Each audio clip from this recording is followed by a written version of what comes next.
అన్నా వదినా, వ్యవహారం వ్యవహారంలాగా చేయాలి.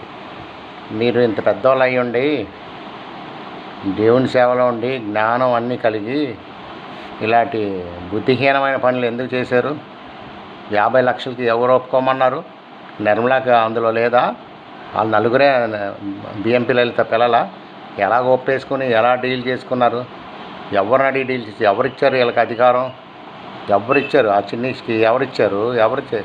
నువ్వు ఉన్నావా? నీకు అసలు తలా తోక తెలియకుండా దూరిపోయావు, మాకు ఫోన్లు చేసేసావు, 2 లక్షల అడ్వాన్సు అవన్నీ. ఆ సైటు 80 లక్షలకి సేల్ అయింది, 80 lakhsకి. మిగతా 30 lakhs ఎవడ భరిస్తాడు? మీ అవసరాల కోసం మీరు అమ్మేసుకుంటారు, మేము లాస్ అవ్వాలా? చెప్పండి, ఇది న్యాయమా? దేవుని బిడ్డలు క్రిస్టియన్స్ దావీదు తాళపు చెవులు నీకు ఇచ్చారన్నారు కదా, మరి దేవుడు నీకు జ్ఞానం ఇవ్వలేదా? నెలల వాళ్ళతో కూడా చెప్పాలి, వాళ్ళ కన్సర్న్ కూడా తీసుకోవాలని. మరి ఆ తాళం చెవులు ఎందుకు మరి? డిజైనింగ్ ఇవ్వలేదా? మరి ఇది కరెక్టా కాదని కూడా దేవుడు చెప్పలేదా నీకు?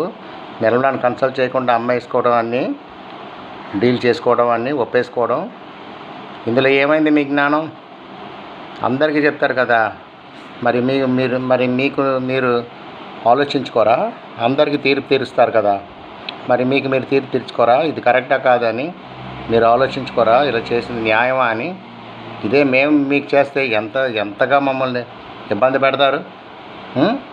పోయినసారి దొండపత్తిలు అమ్మినప్పుడు నేను లాస్కి అమ్మాను అన్నారు కదా, నేను అమ్మానా? నేను పార్టీ తీసుకొని చెప్పాను కిషోర్ మాట్లాడుకున్నాడు రేట్లు, అంతేకాని నా మీద తోసారు కదా నిందలు.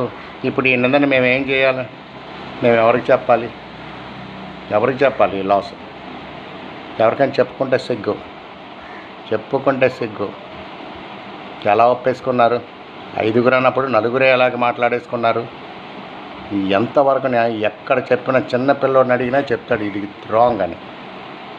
మీ పిల్లల్ని అడగండి, నేను చెప్తాను మీ పిల్లలకి, మీ డాడీ వాళ్ళు ఇలా చేశారు కరెక్టా కాదా, మీరే జస్టిఫై చేయండి అని. 4గురు పిలుచుకుని మాట్లాడుకుని ఇలా చేసుకుందాం అన్నాను, అది నీతి న్యాయం. ఇలా చేయడం ఎక్కడ నీతి న్యాయం అవుతుంది?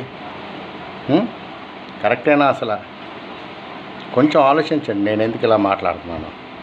ఇదే మేము చేస్తే మీరు ఎలాగంటారు, ఎగిరిపడతారు మా మీద. నలుగురు కలిసి ఆ చిన్నదాన్ని అలా పక్కకు తోస్తారే.